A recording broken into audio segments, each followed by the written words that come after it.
Hey everybody, welcome to the Utopia podcast. I am Chris, and with me again, like usual, is Tommy. Tommy, how are you? Doing pretty good. Mine's kind of going crazy with all these options we have for TeamBuilder, but other than that, pretty good. That's right, this week, early in the week, the TeamBuilder site officially launched. You can find it at teambuilder.easports.com. This lets you create a school for NCAA football 10. You can do it on the web, and when the game comes out on July 14th, you can download it right to your console. You'll be able to have 12 of them on your hard drive or on your system. Tommy, what do you think about TeamBuilder? It's been out for a couple days, and they're averaging about 10,000 created teams a day. I know you've been looking at it. You've made a couple teams. What are your thoughts? I've got my 3 teams in so far. It's really immersive. I mean, you can go in and really customize your team. They've got all kinds of different stripe options, different things that you can do with your uniform and pretty much set them how you want to do it. It's really good as far as uniform creation and as far as team creation, things like that. It's got some great things, but I will say that there are some things that I'm not too crazy about. Just some of the limitations that they have as far as not being able to put text onto your jerseys, different things like that. I mean, a lot of it's small, but it's a lot of small things that add up to make it big. If you read through the comments at ncaaStrategies.com or on any community site, overwhelmingly positive to start off with. They like the way it works. There's a lot of uniform options, but there are some issues that pop up. People would like to have possibly a third logo spot for uploading of an image. The text on the front of the jersey is a big one. The winged helmet design that the Eagles used, I should say, plus I think even Rice used it in recent years. That's not in there. For me, the big one is the entire roster editing and issuing part. I'm not talking about the pure rosters. We will get to that later in the show. But for me, just in terms of editing the roster, you're very limited. You can't change positions around. You're limited to the team template that you select. That it really is a lot to be desired, and there's no editing of apparel. If you want to edit player apparel on your created teams, you'll have to import them into some sort of dynasty, offline or online in the game, edit them there. But it won't stay that way, obviously. It'll only be that way for your dynasty. What are your kind of thoughts on the roster, not the rosters yet, we'll get to that, folks, but just the kind of the roster, the way they've handled it with TeamBuilder? They did pretty good. I mean, they kind of give us a lot of the information at hand that we want to have, but yeah, you're right. They did leave off some I guess pretty important things, especially for accessories, things like that. You're never going to have the same accessories, obviously, for your teams, because as soon as you bring them into your dynasty, they're going to be completely different than your created team. Things like that. But then as well, I would really have preferred to see a listing of your overall offense and defense ratings for your team itself. That way you can kind of know that I've got this team too strong or I've got this team too weak, so that if you're trying to match other teams in an online dynasty, you already know before you import it into the game. That's a good point. So people, in a lot of dynasties I know making created teams, they want the teams to be relatively equal. Well, we really won't know that unless they analyze each individual player and match them up with the other teams, or until they get in the game, you can see their overall and offensive and defensive rankings. With that, we'll segue into something we talked about, and we won't spend much time on this. It's been a big discussion on the forums. Everyone can go read about it at ncaaStrategies.com. But it's been the roster issue, and it's a touchy issue given the recent lawsuit of Sam Keller versus EA Sports. In the past, they've traditionally done a good job of getting the individual players to help match the team styles. We won't get into the whole specifics debate because technically rosters cannot be based on the real-life players or teams. But it's been a huge issue. The rosters, as they are in TeamBuilder at least, are not very good, and I'm putting that nicely. Tommy, what are kind of your quick thoughts on this? It's pretty frustrating just because there are these players that are on these teams that we believe are supposed to match up to their real-life counterparts, but some of these players are either have graduated or still on there, never signed letters of intent, are on the roster, things like that players just shouldn't be there. Obviously, it's thin ice just because these aren't technically real players.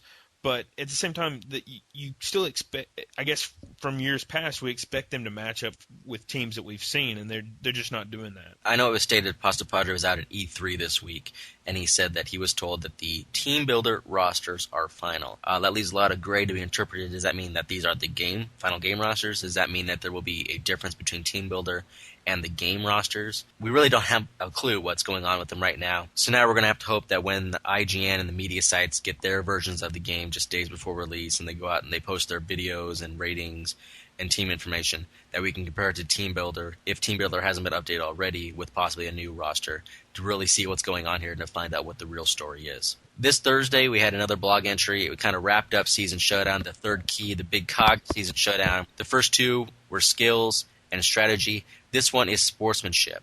And there's a video along with this from Russ Canary and Ben Howmiller. They break down the sportsmanship aspect of Season Showdown. There are a list of items that are kind of your do's and don'ts of what is good and bad sportsmanship in NCAA Football 10. Tom and I, we're going to go through the list here on each one. I'll give the item, and you kind of give a real quick 1 or 2 sentence summary to break it down for people. The first one is punting on 4th down. This is pretty obvious. Basically, you punt the ball when you're supposed to. You don't go for it on 4th and 20 from your own 25-yard line up 30 points. You just simply punt the football away and give the ball back to the other team. The next one, quarterback kneel. This is a big one that you need to run out the clock. If you have a big lead or a lead late, just kneel the ball. And I think that's a great addition to the game. That way people won't run up the score late. The next one, chewing the clock, Tommy. There's actually a new option that we have this year that we can actually turn on and off as we please. It's called Chew the Clock. What this does, it'll actually, whenever you select your play, it'll automatically run the clock down to 12 seconds by the time your team gets to the line of scrimmage.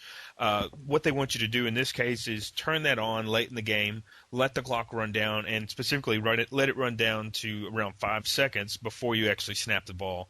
That way you're not sitting there trying to run play after play and try to keep running up the score. The next one is concede defeat, and it's really simple. If you're getting crushed, you concede defeat to your foe. Just don't sit there and keep taking it. The next one, going forward on 4th down. And this is actually applies the same as punting on 4th down. For punting on 4th down, you'll get a credit towards your sportsmanship score. And this, if you go for it on 4th down, you'll lose points on your sportsmanship score. The next one, unnecessary 2-point conversions. This is the big one online. A lot of people like to go for it for 2 points every time. You will get docked if you do that. If you're up 5, obviously you can go for 2, you'll be fine. However, if you're up 34 and you go for 2, you're going to lose sportsmanship points. The next one, onside kicks. This is a real simple one. According to Ben, it's simple. If you have the lead, kick it off. Obviously, hopefully, I believe he mentioned this earlier in the blog or maybe a previous blog. If you do something once, you may lose points, but it won't be that much. However, if you make a habit of it during the game to keep doing it, your point deductions will increase. And I think that's one with onside kicks. Yes, teams sometimes run that for a surprise factor and surprise element. If you do it several times in this game, in NCAA Football 10, you will lose points. Next one, calling a timeout just to get one more play, Tommy. Yeah, I'll admit that I'm bad about this whenever I'm playing the computer, that I just want to, boost a couple extra yards to my halfback stats or something like that, as the clock's winding down, there's only 5 seconds on the game clock, but yet I could either let it run out or go ahead and try to run another play. Obviously, in this case, they want you to just simply let that clock run out and get the game over with. And the final one that Ben mentions here in his blog, continuing to pass late in the 4th quarter with a comfortable lead. And he says basically if you're passing on 1st or 2nd down in the 4th quarter with a 3-score lead, you're going to lose credits. And his last line here I think is very fitting. Even Mike Leach would be fine with you running out the clock here. And he also adds, the situation and scores are all tunable after the game launches, so if they missed a situation, or if they need to adjust the way it's scored or tweaked in your point, addition, or deduction, they can do that automatically and it won't have to come through a patch. So that way it should allow for a quick turnaround if there's any issues or something they may have missed. Tell me, what are kind of your final thoughts on sportsmanship in Season Showdown? What's really nice is that this will help people who play the online random games. So that way, as we talked about before, you have a scorecard for each player, and if you see somebody that has a huge negative sportsmanship score, you know not to go play that guy. And hopefully everybody else will learn not to play that guy so that he'll finally learn to actually follow the sportsmanship lead. It's really nice in that regard, but then as well, I also like that if you do it once, let's say you pass on 1st down with a big lead, you may lose 10 points the first time. The next time you'll lose 25. The next time you'll lose 75, and kind of builds from there. That way, if you do it once and you kind of get a small warning, but then if you continue to do it, then they're going to just dock your score even more. I agree. The Season Showdown ID card is what you're talking to early on. It will give an indication as to the level of each individual online player's skill level, sportsmanship level, and strategy level. And if they have a low sportsmanship level, you'll want to avoid them.